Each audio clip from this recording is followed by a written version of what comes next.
Hi, welcome back to In the Pews with Bob and Darcy. I'm Bob. I'm Darcy. And one of you sent in a fascinating question this week. It relates to a text coming out of the Gospel of Matthew, the 5th chapter, verse 22 specifically. And the question is, what does Jesus mean by the H-E double hockey sticks of fire? And secondly, how do you interpret this? Darcy, I'm going to turn first to you. H-E double hockey sticks. I love that. If you don't remember that from elementary school, that's how we got away with saying hell.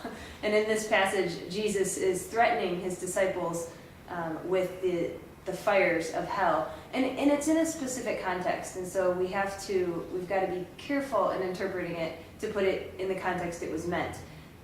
Jesus here is doing an echo of the Old Testament and the laws against murder. And he's saying, if you murder another human, you will be cast to judgment. You will be judged by these fires of hell. And in the whole context of that Sermon on the Mount, which is where this Matthew chapter 5 setting is kind of an eschatological community. He's saying to the early part, blessed are the peacemakers, blessed are those who mourn.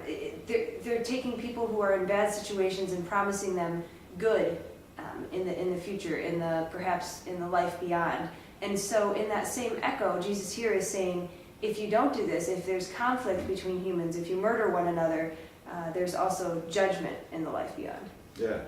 And you know, it's interesting to really understand what Jesus is trying to say there, because that whole concept of hell evolved over the periods between the Hebrew scriptures, the intertestamental period, and what we have as our New Testament scriptures. In the Old Testament, the earlier parts of the Old Testament, they had the concept of Sheol, and Sheol was just a place of the dead. There was no immortality connected to it.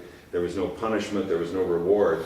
You really don't see much of that happening until about the Maccabean period, where those who are followers of God are rewarded, and rewarded with immortality, by the way. And those who were the enemies of God were punished, and that could also be immortal. So you have this growing concept. So it's really kind of difficult to really understand exactly what Jesus is saying, even by using the word Gehenna in that particular passage. Right, it's like the concept of hell was still being formed at that time and was transforming from its Old Testament use. And there, in addition to Sheol, there was a word called Hades. And Hades is also a kind of hell, but it's distinguished from Gehenna.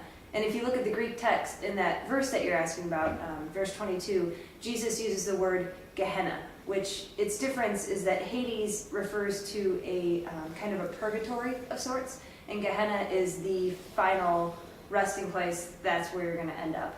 And I think Jesus in this context is not saying it as far as a theological stance, saying, I believe people are going to burn in hell, but he's trying to tell his disciples, look guys, this stuff is serious. You have to treat each other well. God does care about it. And so it's almost put as more of a threat, and I certainly can't be the one to answer how much Jesus was going to carry out that threat, but it's certainly in the context of one.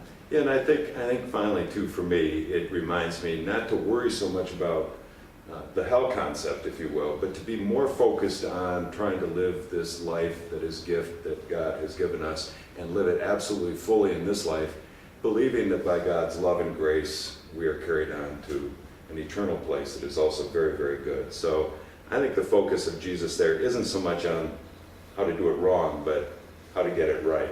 And I think that's what's really important. So that's a great point to end on. Thanks for watching. Hope we helped, and we'll see you next week.